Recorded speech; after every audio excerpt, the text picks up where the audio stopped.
Vamos dar início, então, ao nosso encontro de estudos para o Livro dos Espíritos dessa noite.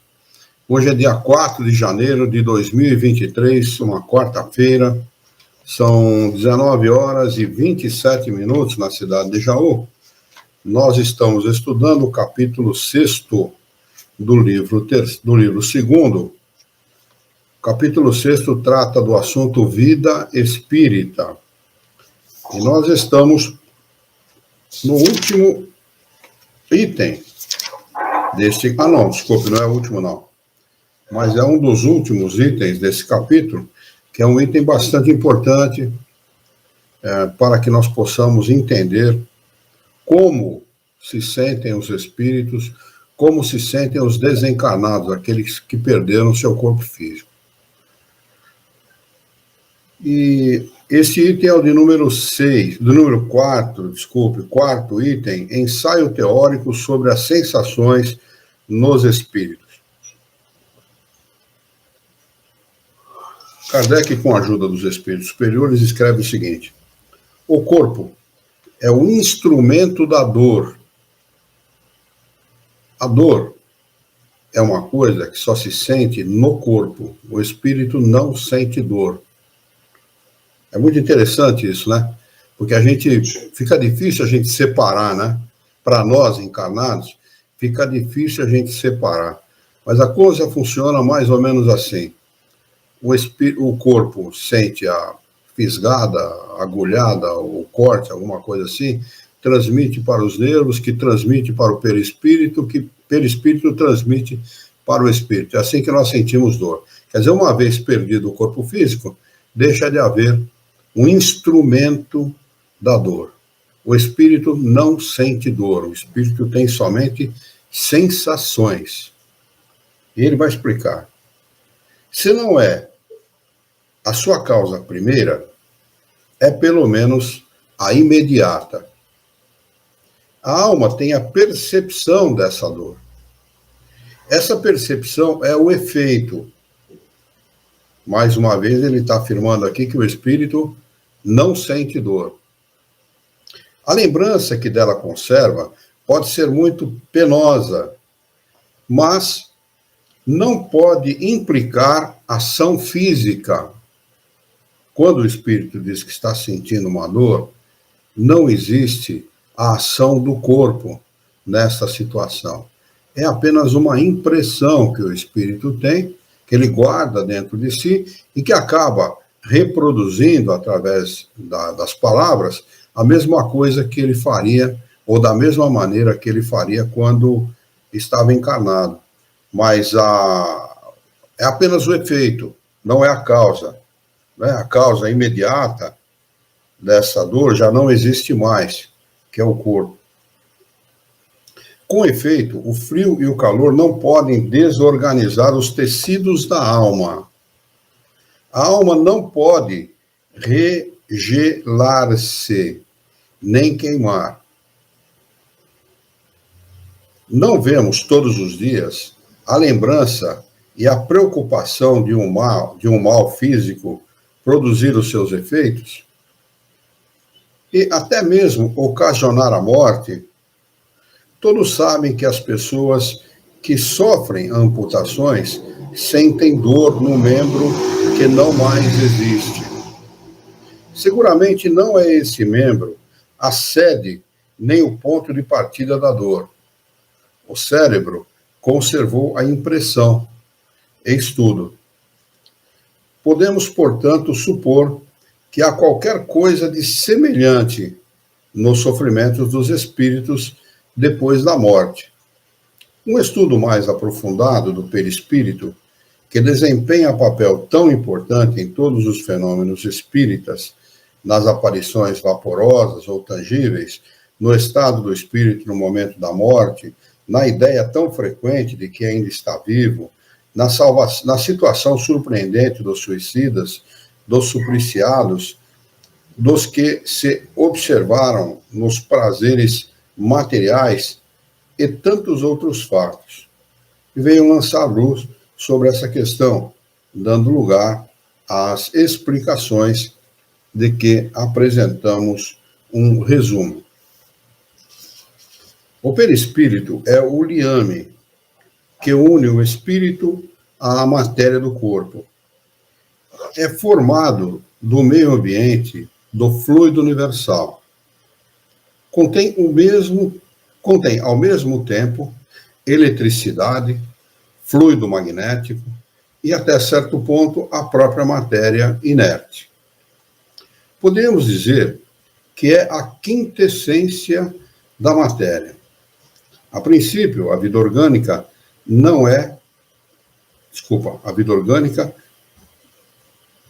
é o princípio da vida orgânica, mas não o da vida intelectual, porque esta pertence ao espírito. É também o agente das sensações externas. No corpo, estas sensações se localizam nos órgãos, que lhes servem de canais. Destruído o corpo, as sensações se tornam generalizadas. Eis porque o espírito não diz que sofre mais da cabeça que dos pés. É necessário, aliás, nos precavermos de confundir as sensações do perispírito independente com as do corpo. Não podemos tomar estas últimas senão como termo de comparação e não como analogia. Liberto do corpo, o espírito pode sofrer, mas esse sofrimento não é o mesmo do corpo. Não obstante, não é também um sofrimento exclusivamente moral, como o remorso, pois ele se queixa de frio e de calor. Mas não sofre mais no inverno do que no verão. Vimos-los passar através das chamas, sem nada experimentar de penoso, o que mostra que a temperatura não exerce sobre ele nenhuma impressão. A dor que sente não é a dor física propriamente dita. É um vago sentimento interior de que o próprio espírito nem sempre tem perfeita consciência, porque a dor não está localizada e não é produzida por agentes exteriores. É antes uma lembrança também penosa, algumas vezes a mais que uma lembrança, como veremos.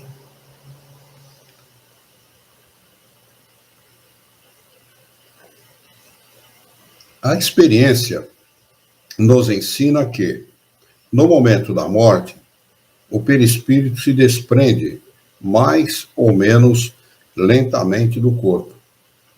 Nos primeiros instantes, o espírito não compreende a sua situação, não acredita que morreu. Sente-se vivo, vê o seu corpo de lado, sabe que é o seu e não entende por que está separado. Esse estado dura o tempo em que existir uma ligação, um liame, entre o corpo e o perispírito. Um suicida nos dizia, abre aspas, não, eu não estou morto, fecha aspas, e acrescentava, abre aspas, e entretanto sinto os vermes que me roem, fecha aspas. Ora, seguramente os vermes não roíam o perispírito, e menos ainda o espírito, mas o corpo. Com a separação do corpo e do perispírito, como a separação do corpo e do perispírito não estava completa, havia uma espécie de repercussão moral que lhe transmitia a sensação do que se passava no corpo. Repercussão não é bem o termo, pois poderia dar uma ideia de um efeito muito material. É antes a visão do que se passava no corpo, ao qual o perispírito continuava ligado, que produzia uma ilusão tomada como real.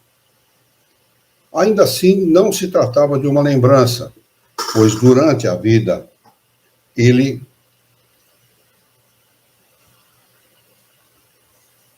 não fora roído pelos vermes, era uma sensação atual. Vemos ainda as deduções que podemos tirar dos fatos quando atentamente observados. Durante a vida, o corpo recebe as impressões e as transmite ao espírito, por intermédio do perispírito, que constitui provavelmente o que se costuma chamar de fluido nervoso. O corpo estando morto, não sente mais, nada mais, porque não possui.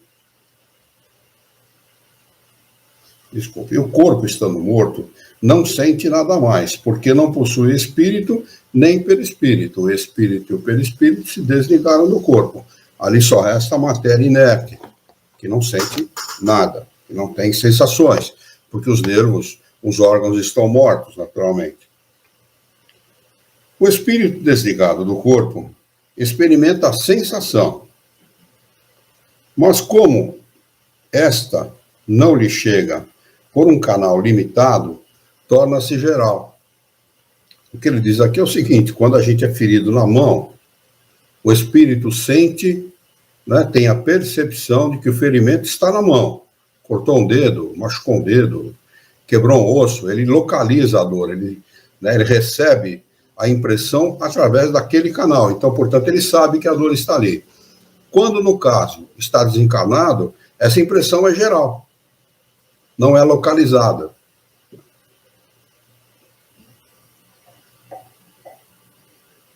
Como o perispírito é apenas um agente da transmissão, pois é o espírito que possui a consciência, deduz-se que, se pudesse existir perispírito sem espírito, ele não sentiria mais do que um corpo morto. O que significa dizer que o perispírito é matéria. Apenas isso. Transmissor das sensações materiais e agente do espírito para que ele possa agir sobre as coisas materiais. Nada mais. Tudo, o espírito é tudo, matéria é nada. Matéria é ferramenta do espírito. Da mesma maneira, se um espírito não tivesse perispírito, seria inacessível a todas as sensações penosas. Porque essas sensações penosas, elas residem na matéria. Calor, frio, fogo, dor de todas as ordens, de todas as maneiras, suplício, ferimentos de toda ordem, etc. É o que acontece com os espíritos completamente purificados. Não sentem absolutamente nada, não são atingidos por absolutamente nada. Nada lhes impressiona negativamente. Sabemos que quanto mais o espírito se purifica, mais eterizada se torna a essência do perispírito, de maneira que a influência material diminui à medida que o espírito progride, ou seja, à medida que o perispírito se torna menos grosseiro. Então, o espírito, à medida que progride, ele vai formando um perispírito mais sutil, mais etéreo, mais elevado, vamos dizer assim, do ponto de vista da sua sutileza, do ponto de vista da sua qualidade fluídica, não é? O perispírito, os espíritos puros também têm perispírito, mas um perispírito infinitamente, esta é a palavra correta, mais sutil do que o nosso. O nosso se assemelha muito, em muitos casos, se assemelha muito ao corpo. O perispírito o espírito perde o corpo, desencarna e tem as mesmas sensações, as mesmas vontades, as mesmas necessidades de um espírito encarnado. Não é? Inclusive, não passa, os objetos materiais fazem para ele obstáculos, o que não é feito para o espírito um pouco mais evoluído, né? Porque ele sabe que os objetos materiais não são obstáculos, nem o fogo, nem nada, né? Mas o espírito é tão atrasado que ele supõe que é necessário abrir a porta para passar daquele ambiente para o outro. Imagine a grosseria, né? O grau de grosseria mesmo, que é o perispírito desse espírito, né? Bastante grosseiro. Mas dir-se-á, as sensações agradáveis são transmitidas ao espírito pelo perispírito, tanto quanto as desagradáveis. Ora, se o espírito puro é inacessível a umas, deveria sê-lo igualmente a outras. Sim, sem dúvida, aquelas que provêm unicamente da influência da matéria, a que conhecemos. O som dos nossos instrumentos, o perfume das nossas flores, não lhe produzem nenhuma impressão, e não obstante, eles gozam das sensações íntimas, de um encanto indefinível, das quais não podemos fazer a mínima ideia, porque estamos, para elas, como cegos de nascença para a luz. Quer dizer, o que nos impressiona favoravelmente não faz absolutamente, não causa impressão nenhuma aos espíritos puros, né? As sensações deles são tão apuradas que eles têm outros tipos de impressão que nós estamos longe de saber o que significa, ou de senti-las, né? Somos, como ele diz aqui, cegos de nascença para esse fato, né?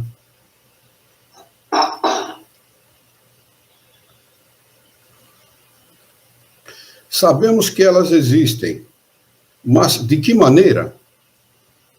Aí se detém o nosso conhecimento. Sabemos que o espírito tem percepção, sensação, audição, visão, que essas faculdades são atributos de todo o seu ser, e não apenas de certos órgãos, como nos homens. Mas, ainda uma vez, de que forma? Isso é o que não sabemos. Os próprios espíritos não podem explicar-nos, porque a nossa linguagem não foi feita para exprimir ideias que não possuímos, assim como na língua dos selvagens não há termos para a expressão de nossas artes, nossas ciências e nossas doutrinas filosóficas. Dá para entender o que ele quer dizer aqui quando a gente se reporta, por exemplo, nas Centúrias de Nostradamus. Né? Lá, quando ele viveu, não havia nem um avião, nem bombas incendiárias. E numa das suas centúrias ele escreve assim que viu uma galinha de ferro, né, que soltava ovos de fogo. Quer dizer, como ele não tinha termos análogos para se exprimir, ele não conhecia o avião e não conhecia as bombas, ele era obrigado a... Bom, se ele está vendo alguma coisa que voa, ele está vendo uma galinha. É a única coisa que ele conhecia que voava na época, não é? E se essa galinha está soltando ovos que chegam lá embaixo e explodem em fogo, são ovos de fogo. Olha o que é a analogia da linguagem, né? Uma linguagem mais completa para exprimir as coisas, as ideias. Os espíritos não podem se exprimir, porque nós não temos termos análogos para compreender a ideia, né? Esse é o fato. Ao dizer que os espíritos são inacessíveis às impressões da nossa matéria, queremos falar dos espíritos mais elevados, cujo envoltório eterizado não encontra termos de comparação na Terra. Não se dá o mesmo com aquele cujo perispírito é mais denso, pois ele percebe os nossos sons e sente os nossos odores, mas não por uma parte determinada de seu organismo como quando vivo. Poderíamos dizer que as vibrações moleculares se fazem sentir em todo o seu ser, chegando assim ao seu senso comum, que é o próprio espírito, mas de maneira diversa, produzindo talvez uma expressão diferente que acarreta uma modificação na percepção. Eles ouvem os sons da voz e, no entanto, nos compreendem sem a necessidade da palavra.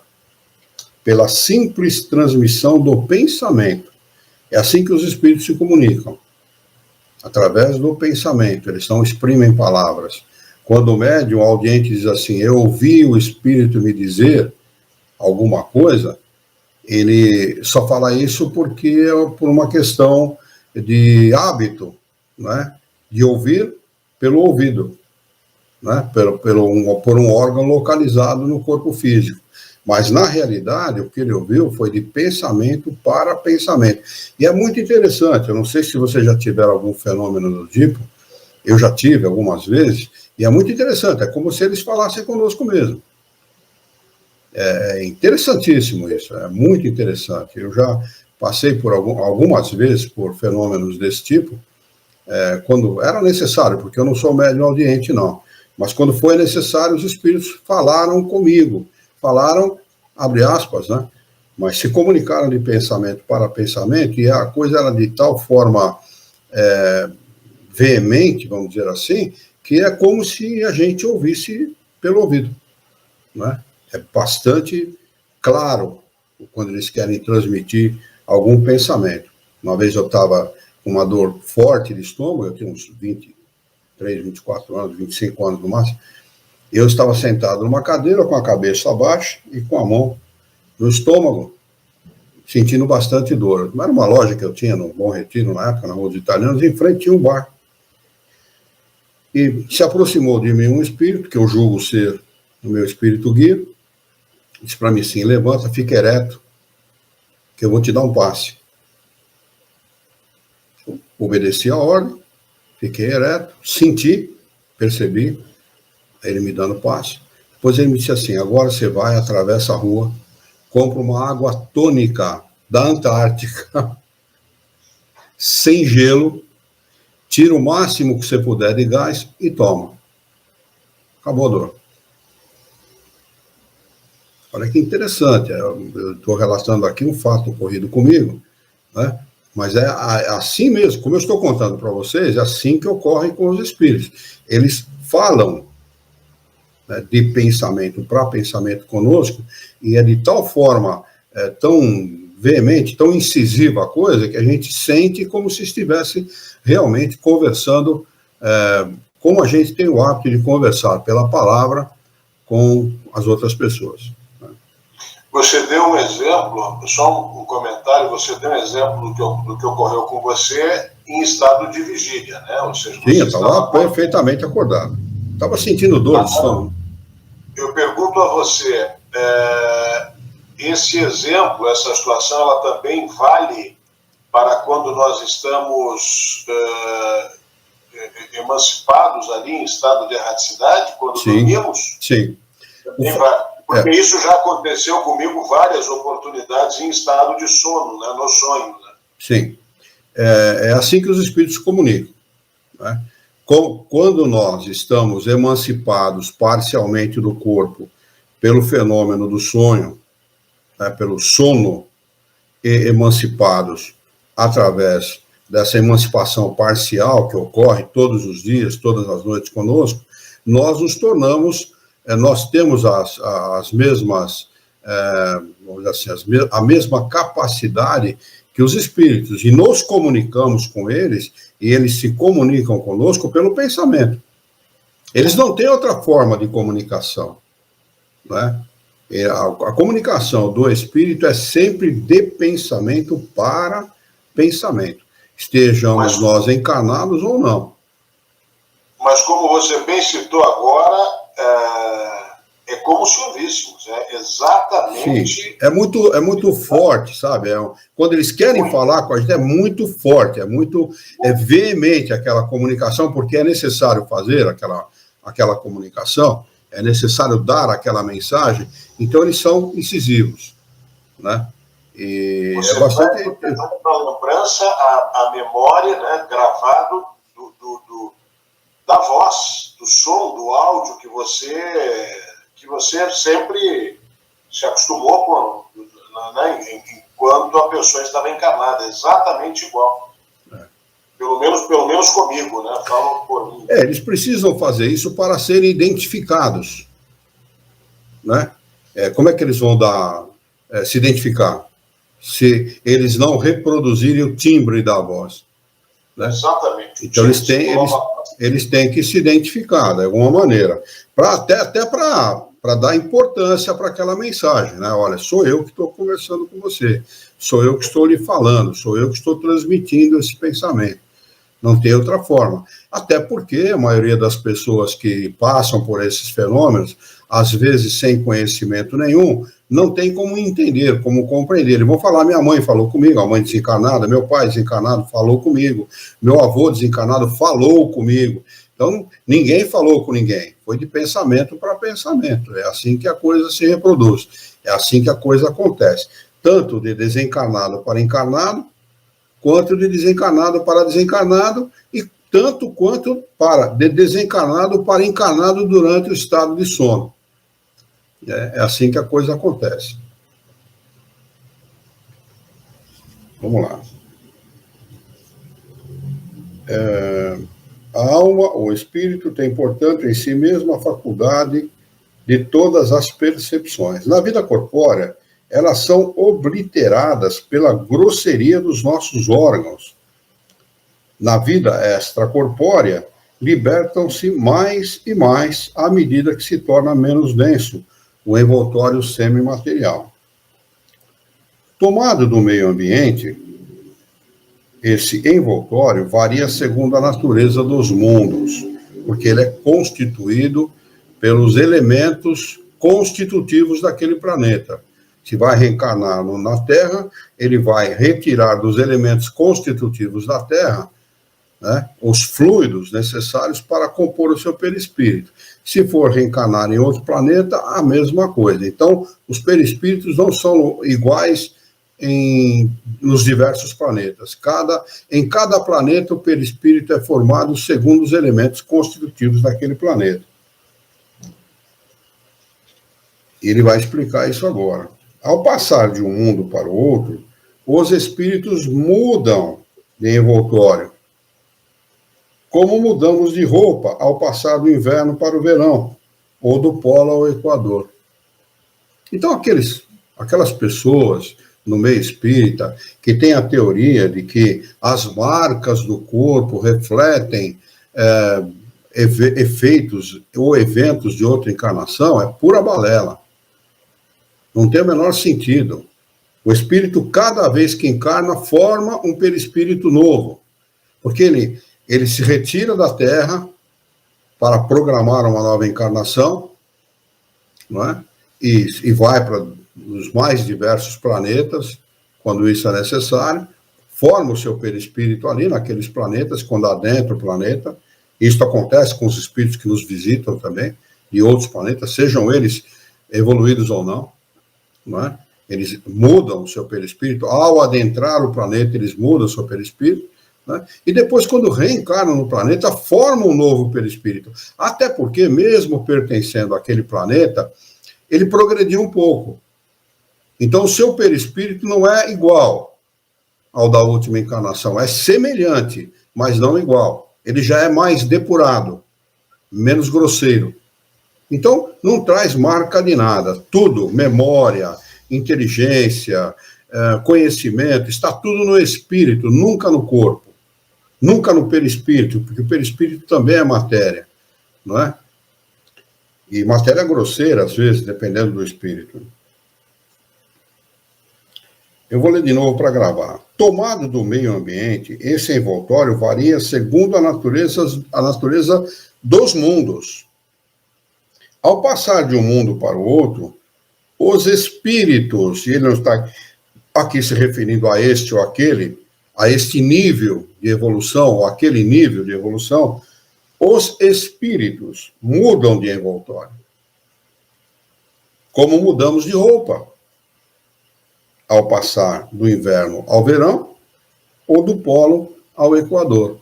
Ou seja, mudam conforme a necessidade. Os espíritos mais elevados, quando vêm visitar-nos, revestem o perispírito terrestre. Eu comentei aqui sem ler, não é? Porque eu já sabia. Não é? É isso. Um espírito, por mais evoluído que seja, por mais puro que seja, ao adentrar o nosso mundo, reveste um perispírito conforme os elementos constitutivos desse planeta. Por quê? É uma pergunta que cabe, não é? Porque ele tem necessidade de agir sobre a matéria. Para ele agir sobre a matéria, ele tem que agir conforme os elementos que constituem aquele planeta. E se ele vai para outro planeta, a mesma coisa. Não tem diferença nenhuma. E então, as suas percepções se assemelham a dos espíritos vulgares. Olha que interessante. Mas todos eles, inferiores ou superiores, não ouvem e não sentem senão o que querem ouvir e sentir. E olha que ele coloca aqui nesse meio os superiores e os inferiores, né? E assim acontece com a gente encarnado também, não é? Quando nós vamos a um determinado lugar, com um determinado compromisso, com uma determinada preocupação, a gente só enxerga e ouve aquilo que a gente quer. Às vezes uma pessoa encontra com a gente, vou ouvir você na cidade e tal, e passei por você, acenei, eu falei com você, você não me viu, não me ouviu, realmente, não ouve mesmo, está preocupado com uma coisa que não tem nada a ver com aquilo, né? Às vezes muito preocupado e tal, então aquilo passa batido, né? Como não possuem órgãos sensoriais, podem tornar à vontade as suas percepções ativas ou nulas, havendo apenas uma coisa que são forçados a ouvir: o conselho dos bons espíritos. A isto os maus não se furtam. Os espíritos inferiores, imperfeitos, estão obrigados a ouvir o conselho dos bons espíritos. Assim acontece conosco encarnados também. Há espíritos de mundos superiores que vêm ao nosso mundo com uma única missão: inspirar o bem. Não é? Se aproximam de nós, de todos nós, indistintamente, bons e maus, e nos inspiram o bem. E nós ouvimos isto forçosamente, não é? Recebemos aquela inspiração. Se aceitamos e acatamos é outra história, mas recebemos. A vista é sempre ativa, mas eles podem tornar-se insensíveis para os outros. Conforme a classe a que pertençam, podem ocultar-se dos que lhes são inferiores, mas não dos superiores. Nos primeiros momentos após a morte, a vista do espírito é sempre turva e confusa, esclarecendo-se na proporção em que ele se liberta e podendo adquirir a mesma clareza que tinha durante a vida, além da possibilidade de penetrar nos corpos opacos.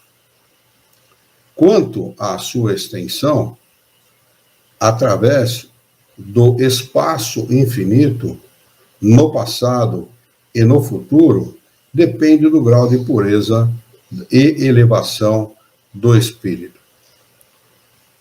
Toda essa teoria, dir-se-á, não é muito tranquilizadora. Pensávamos que, uma vez desembaraçados do nosso envoltório grosseiro, instrumento de nossas dores, não sofreríamos mais.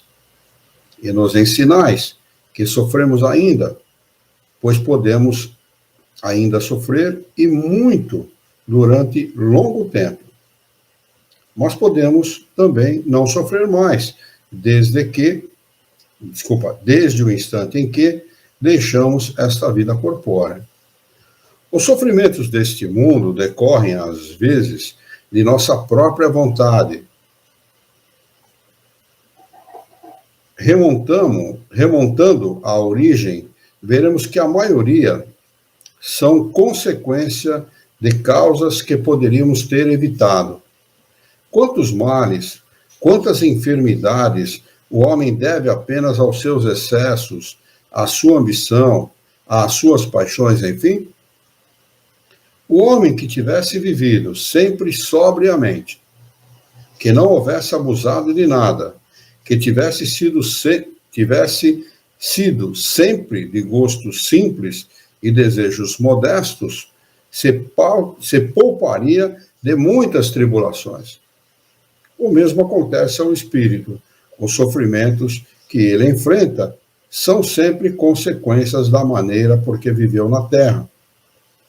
Não terá, sem dúvida, a gota e o reumatismo, mas terá outros sofrimentos que não serão menores. Quer dizer, o espírito sofre muito mais, porque, como a gente já comentou no nosso encontro de quarta-feira passada, o espírito não tem como dissimular a dor. Aqui ele toma um analgésico, um barbitúrico qualquer, dorme ali umas 2, 3 horas, pelo menos, 4 horas e tal, e se distrai do seu problema. No mundo dos espíritos não há como. Ele não tem como distrair-se do problema, né? Principalmente se esse problema for gerado por ele, for grave. Já vimos que esses sofrimentos são resultado dos laços que ainda existem entre o espírito e a matéria. A importância aqui do espírito se desligar das coisas materiais. Quanto maior for esse laço, quanto maior for o apego dele das coisas materiais sobre as coisas materiais, maior será esse sofrimento. E muito dificultado ele terá de livrar-se desse sofrimento, porque ele está apegado àquilo. Que quanto mais ele estiver desligado da influência da matéria, quanto mais desmaterializado, menos sensações penosas sofrerá. Depende dele afastar-se dessa influência desde esta vida, pois tem o livre-arbítrio e, por conseguinte, a faculdade de escolher entre o fazer e o não fazer. Que dome as suas paixões animais, que não tenha ódio, nem inveja, nem ciúme, nem orgulho, que não se deixe dominar pelo egoísmo, que purifique a sua alma pelos bons sentimentos, que pratique o bem, que não dê às coisas deste mundo senão a importância que elas merecem. Quanta gente não faz dívidas impagáveis para obter coisas que ele jamais deveria possuir, se tivesse bom senso, se tivesse equilíbrio, não é? Pessoas que fazem dívidas enormes, não é? Dívidas apenas por vaidade. Eu conheço um caso aqui em Jaú, em que o sujeito foi numa agência de automóveis, aqui em 1984 foi isso, uma agência da Volkswagen aqui em Jaú, comprou o carro último tipo, um carro caríssimo naquela época, seria o equivalente aí a um Honda Civic, alguma coisa assim da época, e deu a metade do valor à vista para o sujeito. Era um cara bastante conhecido, de uma família bastante conhecida aqui de Jaú, e falou: eu vou demorar uns 15 dias para voltar, eu vou ser padrinho de casamento e tal, mas quando eu voltar eu intero o restante do pagamento. Como o cara era muito conhecido, ele deu o carro para o sujeito, então o sujeito foi lá para onde ele tinha que ir, foi ser padrinho de casamento e tal, voltou,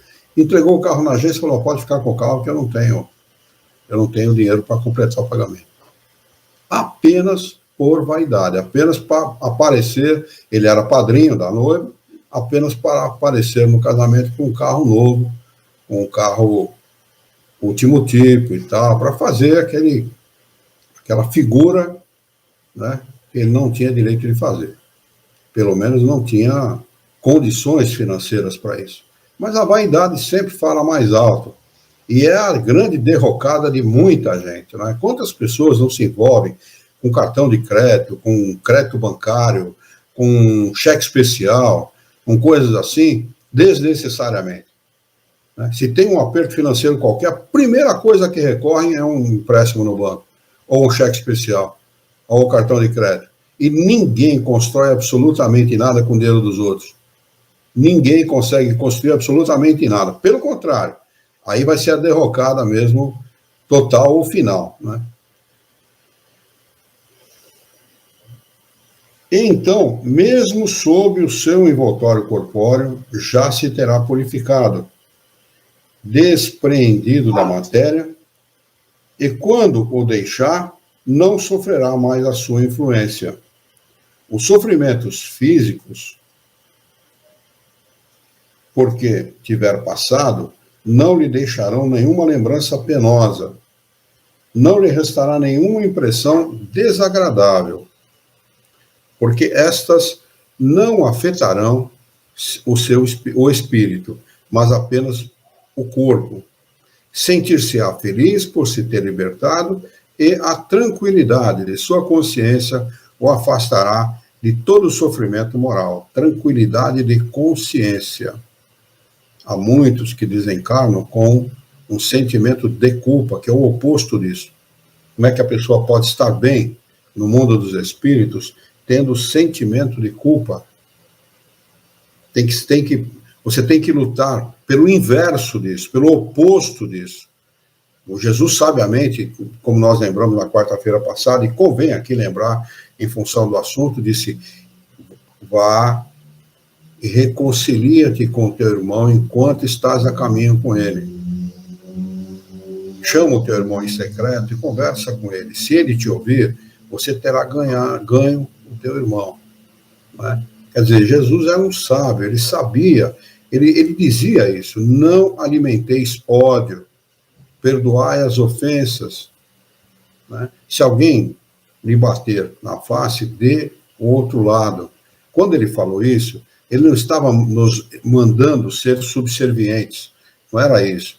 Era que o judeu era considerado pelo romano um animal, menos que um animal, né? E ele não batia no rosto do judeu, eles batiam muito, batiam para humilhar mesmo, o propósito era esse.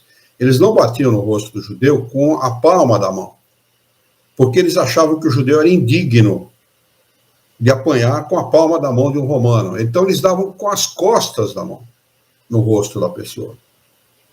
Quando Jesus mandou voltar a outra face, o que ele estava propondo? Que ele se igualasse com o romano, porque aí o romano teria que bater com a palma da mão no rosto da pessoa. Dá-lhe um jeito, volta com a palma da mão. Né? Olha a sabedoria de Jesus. Então Jesus não estava recomendando a subserviência, estava recomendando que a pessoa tivesse bom senso. Não é?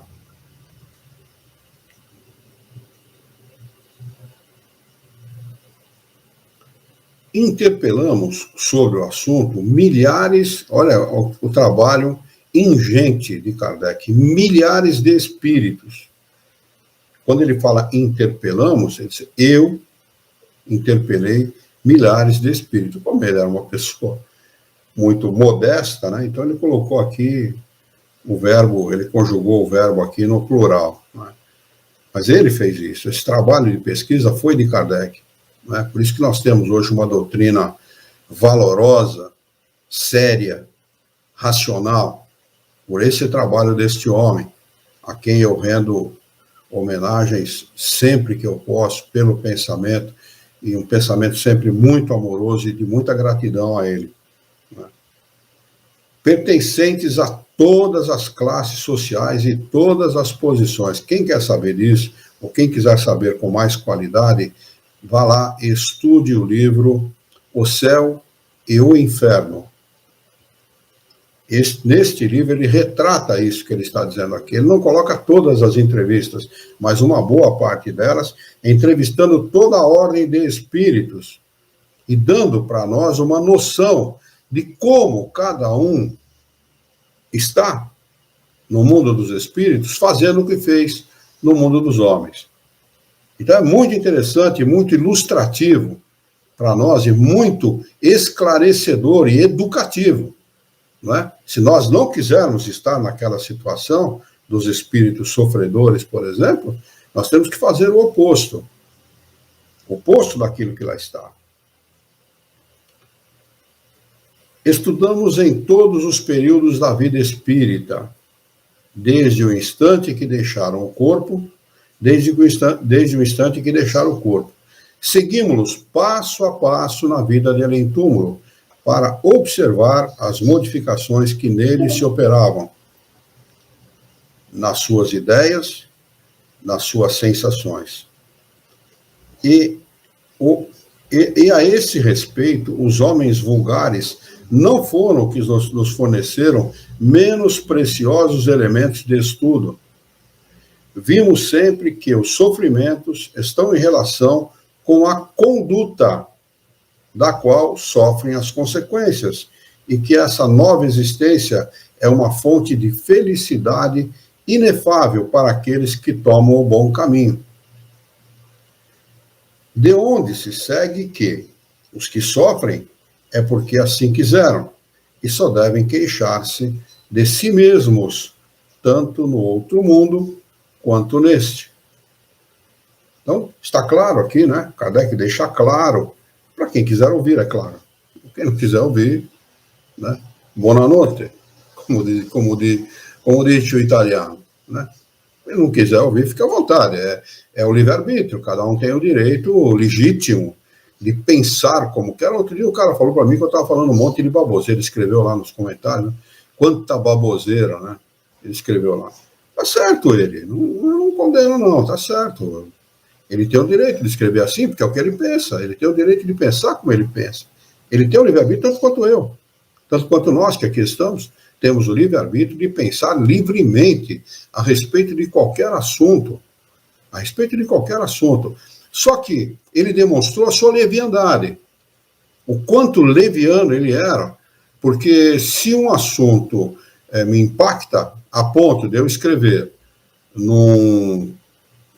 me referir a uma pessoa como uma pessoa que está falando baboseiras, eu deveria me reportar ao assunto no livro de origem, estudar este livro para argumentar com valor, argumentar com conhecimento. Então, ele apenas demonstrou que é uma pessoa leviana, né?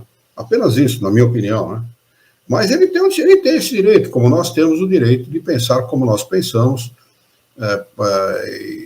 e assim por diante. Né? Então, que ouçam aqueles, como Jesus dizia, né, que ouçam aqueles que têm ouvido de ouvir e olhos de ver. Não é? Jesus falava isso a esse respeito. Se não quiser ver, não tem problema nenhum, fica tranquilo. Não é? Não quiser ouvir também, tranquilamente.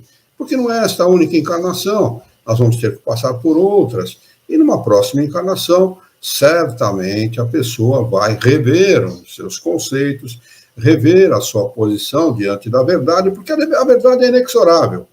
Ela não pede licença, ela é.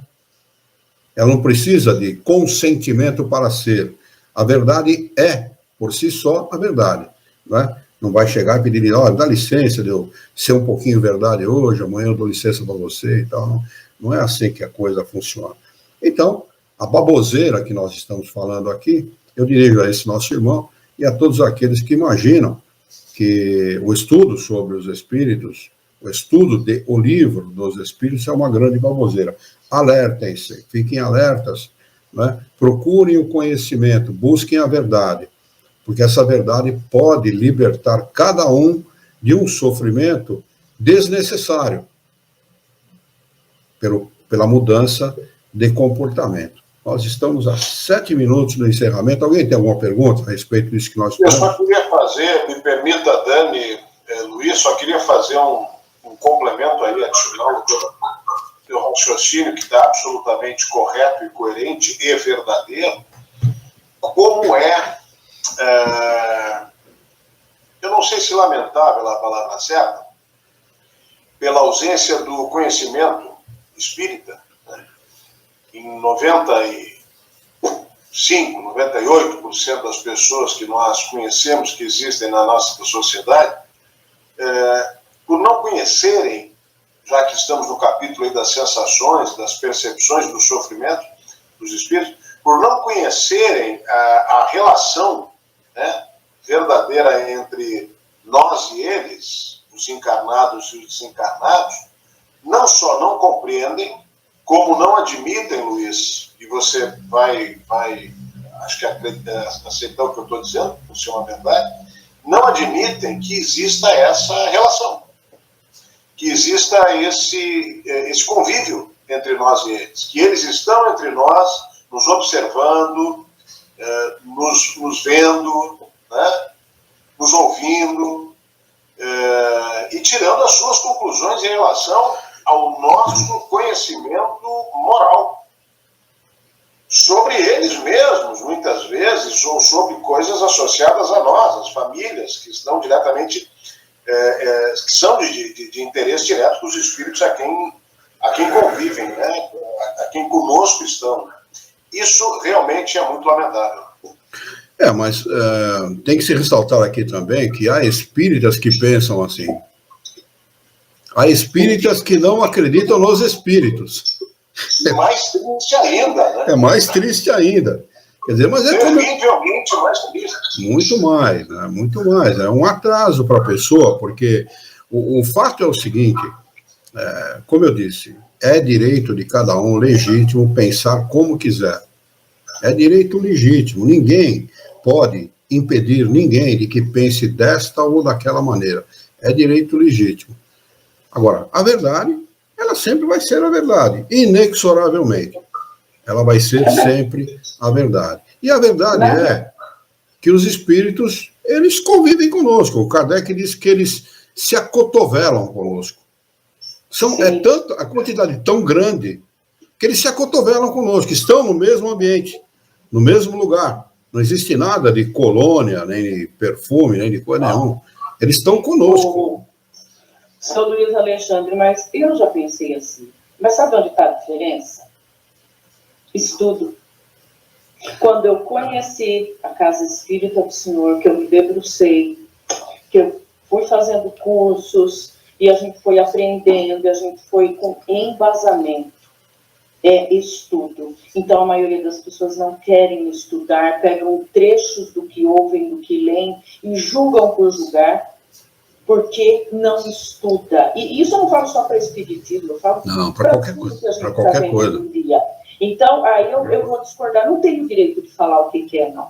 Tenho direito de discutir a pessoa que estuda, a pessoa que tem algum embasamento. Aí é uma coisa saudável, uma coisa legal. Mas, infelizmente, hoje a maioria fala o que quer pelo uma frase que leu, um trecho de uma notícia, e aí sai falando um monte de besteira, né? Porque, infelizmente, falta realmente se debruçar, falta estudar, falta conhecer, né? Então, quando eu não sei algo, o que eu vou fazer? Vou procurar leituras, né? Vou procurar o conhecimento. De credibilidade, que é o conhecimento que faz isso. É o conhecimento. Então, quando eu vejo aqui nós três estudando tudo, eu falo, é legal, é saudável. Porque como a gente está estudando, tanto que o senhor fala, o que o Alexandre fala, são coisas que têm a ver, porque são coisas que estão com embasamento. É isso mesmo. Né? Agora, infelizmente, quando a gente expõe isso, é uma rede social, alguns irão concordar, porque também estudam, mas muitos... Mas o caminho mais fácil é discordar. É o caminho mais fácil, é o mais cômodo, vamos dizer assim, não é? Vamos fazer a nossa prece de encerramento, faltando 2 minutos? Vamos elevar o nosso pensamento, mentalizar a figura excelsa e amiga de Jesus, nosso mestre, nosso modelo e guia da humanidade, e juntos com Jesus vamos nos dirigir ao Criador, ao Senhor da vida, fonte inesgotável de paz, de amor, de bondade, de misericórdia e justiça, para agradecê-lo muito pela oportunidade de aqui estarmos reunidos em seu nome para discutirmos as questões propostas pelo Livro dos Espíritos dessa noite. Queira o vosso amor, a vossa bondade, a vossa misericórdia, que tenhamos bom ânimo, coragem, determinação, ideias renovadas, alegria de viver e muito entusiasmo, para que nós possamos trabalhar e dignificar a vida. Auxilia-nos ainda, Senhor, a orientar a própria existência, por um profundo e sincero respeito pelo nosso próximo. Em teu nome, em nome de Jesus, em nome dos bons espíritos, em nome do nosso diretor espiritual e sua equipe, nós declaramos encerrado os nossos estudos dessa noite, e que assim seja.